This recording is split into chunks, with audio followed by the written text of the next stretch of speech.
गुरुर्ब्रह्मा गुरुर्विष्णु गुरुर्देवो महेश्वरा गुरुर्साक्षात् परं ब्रह्म तस्मै श्री गुरुवे नमः। महापुरुषों के वचन हैं, जाघट प्रेम न संचरै शो घट जान मशान, जैसे खाल लोहार की सांस लेत बिन प्राण।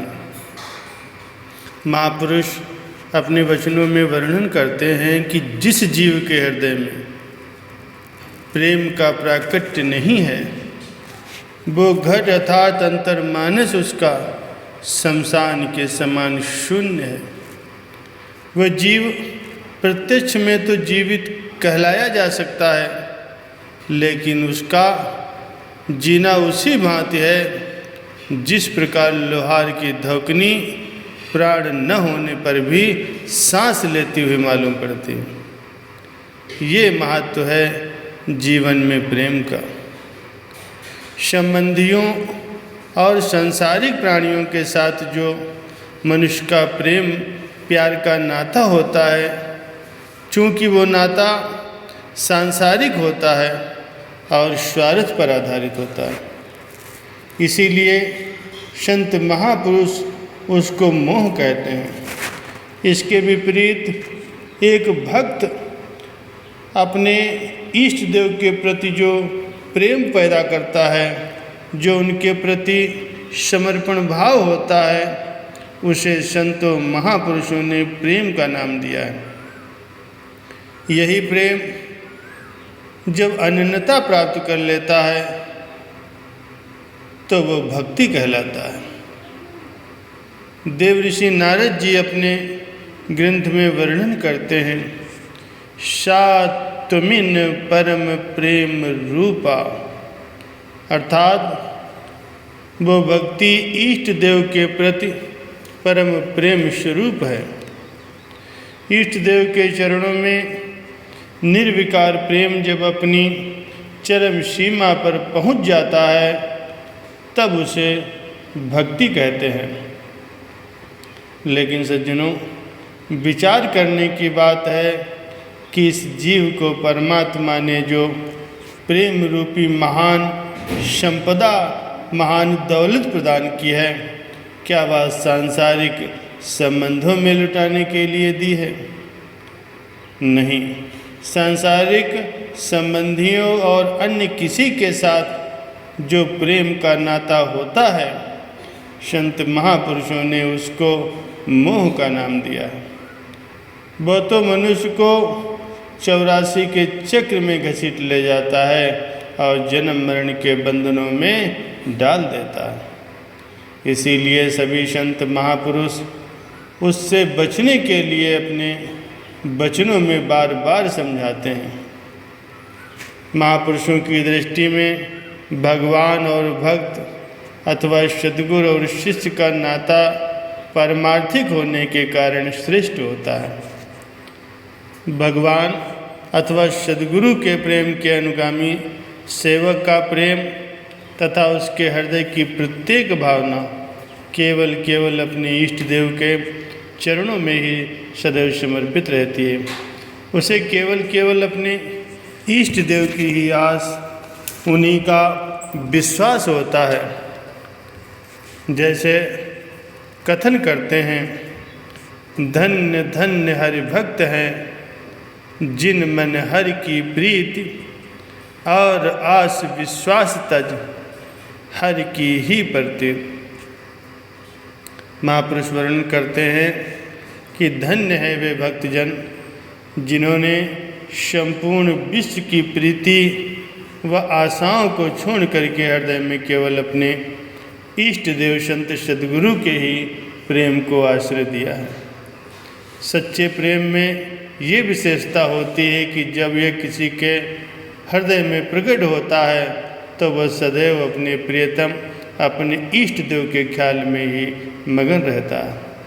प्रेमी के हृदय में बस यही चाह होती है कि किसी भी प्रकार से मेरे इष्ट देव मुझे अपना लें, वे सदा मुझसे प्रसन्न रहें। मैं हमेशा ही उसी कार्य को करूं जिससे मेरे प्रियतम मुझसे प्रसन्न हो। प्रेमी और कुछ नहीं मांगता, उसकी मांग केवल यही होती है कि मुझे अपने प्रियतम की छवि का दर्शन होता रहे। परम संत श्री कबीर साहब जी फरमाते हैं, बिरह कमंडल कर लिए वैरागी दो नयन, मांगे दरस मधु करी छके रहे दिन रैन। प्रेम से उत्प्रोत अनेक प्रेमी भक्तों से इतिहास भरा हुआ है। उन्होंने किस प्रकार से कितना उन्नत प्रेम अपने इष्ट देव के चरणों से किया। महान प्रेमी भक्त भरत जी का अपने इष्ट देव प्रभु श्री रामचंद्र जी के चरणों में जो प्रेम था, वो श्री रामचरितमानस में वर्णन है, वो किसी से छिपा हुआ नहीं है। प्रभु श्री रामचंद्र जी ने स्वयं भरत जी के प्रेम की प्रशंसा की है। रामचंद्र जी के वियोग से व्यथित भरत जी जब अपने इष्ट देव को वन से वापस अयोध्या लाने के लिए जाते हैं, तो मार्ग में तीर्थराज श्री प्रयागराज से हाथ जोड़कर विनय करते हैं। अर्थ न धर्म न काम रुचि, गति न चहु निर्वाण, जन्म जन्म रति राम पद, ये वरदान नान। हे प्रयागराज, मुझे न धन की रुचि है, न धर्म की, ना ही मैं कामनाओं की पूर्ति चाहता हूँ, और ना ही मैं मोक्ष चाहता हूँ। जन्म जन्म में मेरा श्री रामचंद्र जी के चरणों में प्रेम हो, बस मैं यही वरदान चाहता हूँ, अन्य कुछ नहीं मांगता। पहले भी बताया जा चुका है, जब हृदय में प्रेम का निवास होता है तो प्रेमी हल पल अपने मन में, अपने हृदय में ये संजोए रखता है कि मैं ऐसा कौन से कार्य करूं जिससे मेरे इष्ट देव मुझसे प्रसन्न हो। वास्तव में भक्ति मार्ग पर प्रेम ही प्रथम सीढ़ी है। प्रेम से ही अपने इष्ट देव के चरणों में विश्वास उत्पन्न होता है। ये प्रेम ही साधारण जीव को सेवक का दर्जा दिलवाकर उसे भक्ति के धन से माला माल कर देता है। शेख फरीद साहब जी अपने मुर्शिद श्री सद्गुरुदेव श्री इनायत शाह के प्रति दृढ़ प्रेम रखते थे। एक दिन जबकि वर्षा हो रही थी, वे अपने मुर्शिद के दीदार की चाह लिए घर से बाहर निकले तो क्या देखते हैं कि वर्षा के कारण गली में कीचड़ ही कीचड़ है। मन में ख्याल आया, फरीदा गली ये ची करो, दूर घर नाल प्यारे ने हूँ, चला तभी जद कमली, रहा त टूटे ने हूँ। हे फरीद, गलियों में कीचड़ है और मेरे प्यारे मुर्शिद का निवास बहुत दूर है, लेकिन मेरा उनके चरणों में गहरा प्रेम है।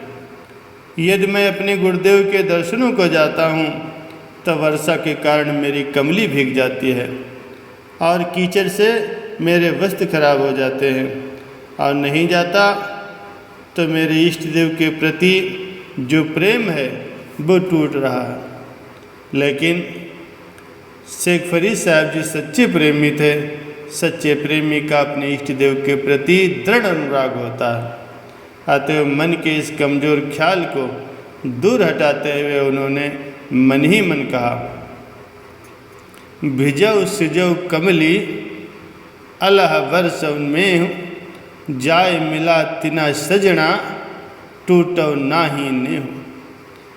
शेख फरीद साहब जी ने कहा कि चाहे कितनी ही बरसात क्यों न होती रहे, कमली भीगती है तो भीगती रहे, लेकिन मुझे अपने मुर्शिद, अपने प्रियतम के दर्शन अवश्य करने हैं। मैं उससे वंचित नहीं रह सकता। उनसे मेरा जो नेह है वो न टूटने पावे। महापुरुष श्री गुरु नानक देव जी महाराज जी अपनी गुरबाणी में फरमाते हैं, नानक शोधे स्मृति वेद, पार ब्रह्म गुरु नाही भेद। कि हमने स्मृतियों और वेदों का भली भांति अवलोकन करके यही पाया है कि पार ब्रह्म परमेश्वर और सद्गुरु में कोई भी भेद नहीं है। सद्गुरु के प्रेम को इसीलिए सभी संतों महापुरुषों ने महत्व प्रदान की है, क्योंकि मनुष्य जन्म का जो परम लक्ष्य है वह अपनी आत्मा को परमात्मा के साथ एकाकार करना है, और वह बिना सद्गुरु की प्रसन्नता, बिना उनकी कृपा के प्राप्त नहीं हो सकता।